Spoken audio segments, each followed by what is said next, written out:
Oligarki nangis, elektabilitas Anies anjlok parah di survei Populi Center, ditulis oleh Sardi dari laman siwar.com.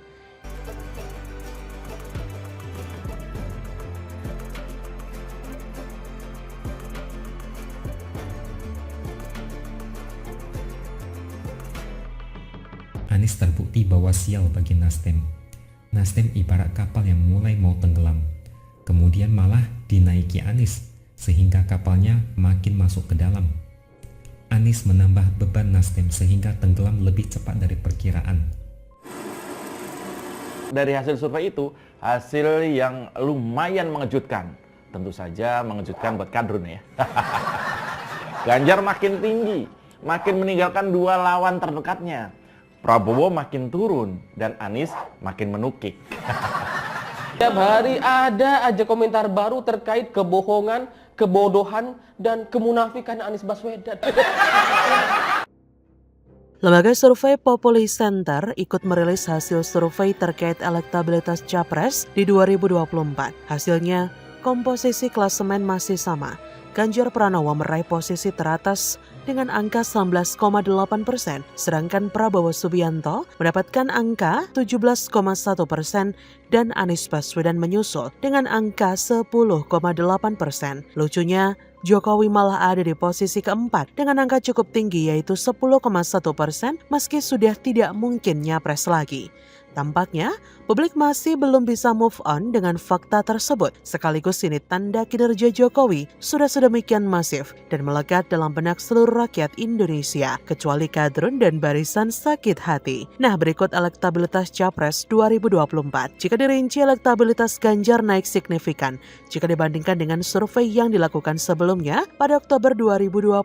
Kata Rafif di kantor Populi Center, dalam survei ini terlihat Ganjar Pranowo itu mengalami peningkatan angka yang cukup signifikan yang sebelumnya dalam Oktober 2022 sebesar 15,8% menjadi 19,8%.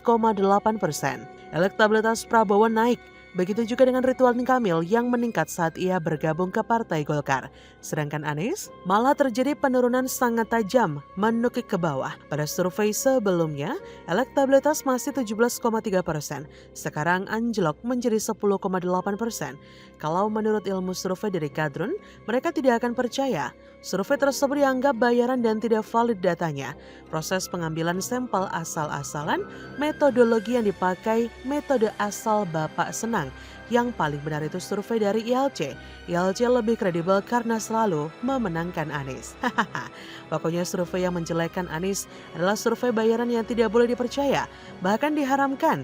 Survei yang memenangkan Anies adalah yang paling benar, meski isinya hoax dan metodologinya amburadul. Inti dari hasil survei tersebut adalah oligarki bakal nangis melihat survei ini. Rugi bandar karena capek-capek keliling Indonesia, tebar pesona, dan menebar janji sana-sini ternyata masih belum laku juga. Mungkin hadiah jalan sehatnya kurang gencar dan banyak. Coba dong bikin hadiah utamanya 1.000 unit penthouse mewah, 10.000 unit Pajero, 100.000 unit motor NMAX, 1 juta unit iPhone. Dijamin semua orang bakal tumpah ruah ke jalan.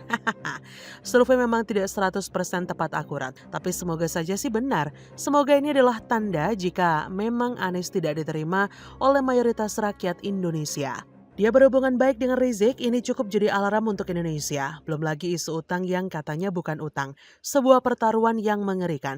Tidak ada kepastian bakal menang pilkada, tapi nekat berurusan dengan uang 50 miliar rupiah. Kalian bisa dong bayangkan sendiri betapa masifnya kelompok-kelompok di belakang Anies. Tidak ada makan siang gratis dalam politik Ferguson. Camkan itu baik-baik. Negara ini sedang dalam incaran kelompok besar yang ingin menguasai. Begitu jagoan mereka menang pilpres, mereka bebas dan bisa pesta besar. Tapi mereka takut ketahuan. Mereka tidak ingin diketahui. Mereka ingin jagoannya dipersepsikan bersih dan tidak ada yang menunggangi. Begitu menang pilpres, ujung-ujungnya bakal ketahuan. Mirip dengan senario Pilkada Jakarta. Seiring berjalannya waktu, satu persatu bau busuk mulai tercium. Kelebihan bayar, banyak proyek nggak jelas dan boros. Formula E, boros artinya dermawan. Kelebihan bayar adalah dermawan. Dermawan ke siapa?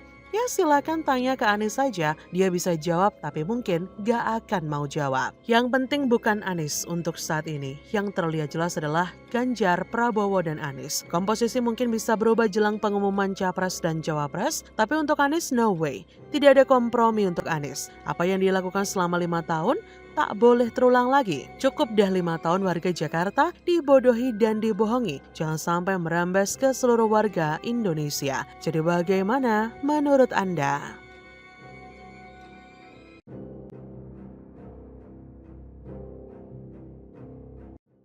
Rekam jejak ngeri Yohanes Baswedan dengan cendana ditulis oleh Manuel dari laman siwar.com.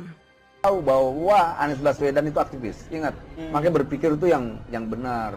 Makanya harus orang tahu sekali, Anies Baswedan itu adalah aktivis. Dia pernah melawan Soeharto, dia pernah melawan rezim kegelapan Orde Baru. Wih, gara-gara Noel tersebut akhirnya malah terungkap ya jejak digital dari Anies Baswedan. Ternyata dulu dari foto-foto yang beredar kayaknya sih dekat ya dengan keluarga Cendana.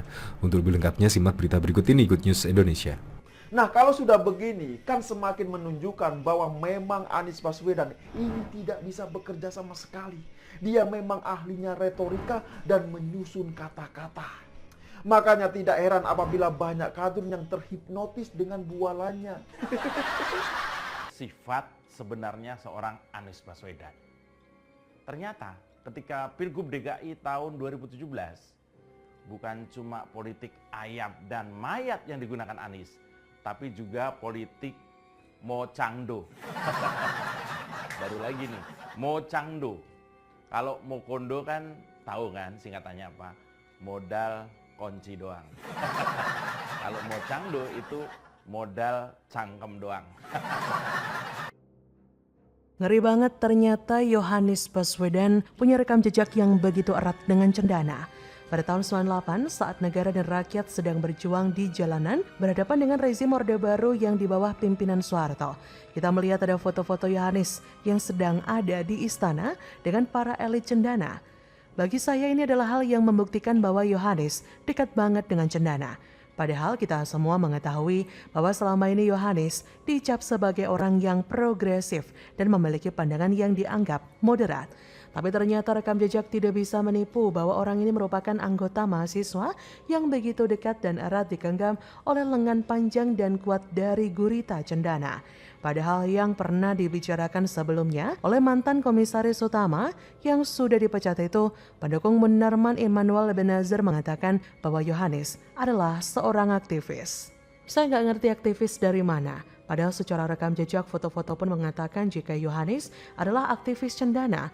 Tipe orang-orang yang dekat dengan Cendana adalah berani menghalalkan segala cara untuk melakukan tindakan dan mendapatkan apa yang ia inginkan. Saya menduga Yohanes ditunggangi oleh Cendana, ada pula misi di belakang keterpilihan orang ini di Partai Nasdem. Kemungkinan besar, mafia minyak dan tambang bancakan menjadi donaturnya. Barisan sakit hati terhadap Presiden Jokowi sudah ada dalam satu barisan pendukung Yohanes.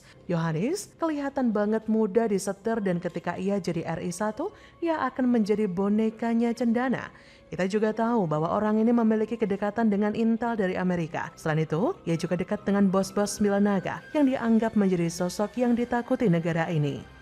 Bayangkan saja jika dia jadi RI1, akan banyak keputusan presiden yang dibatalkan demi membayar utang-utangnya. Sudah jelas 50 miliar dari Sandiaga Uno dibongkar langsung oleh sang pemberi utang. Menjadi aktivis Cendana memang enak karena tak akan kepanasan dan tak akan kehujanan. Apalagi mendapat peluru nyasar seperti mahasiswa-mahasiswa yang ada di Trisakti di saat demo 98. Katanya si Ade yang mengatakan jika undangan Yohanes datang dari istana saat itu sebagai pelajar Indonesia yang mendapatkan beasiswa di Universitas Amerika. Tapi lagi-lagi saya nggak mau peduli dengan hal itu karena memang dia sebenarnya boleh saja jadi orang yang berprestasi. Tapi kalau udah diundang sama Orde Baru, saya rasa itu merupakan sebuah bukti kuat bahwa orang ini dekat banget sama Cendana. Ternyata Yohanes ini merupakan remah-remah peninggalan Orde Baru. Kalau memang benar bahwa dia dekat dengan Cendana, maka dia jelas bakalan pro terhadap Amerika yang sempat mendapat mayoritas saham di Freeport, Papua.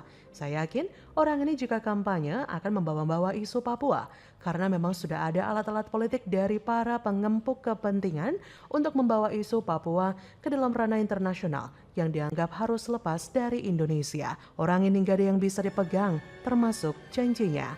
Bagaimana menurut Anda?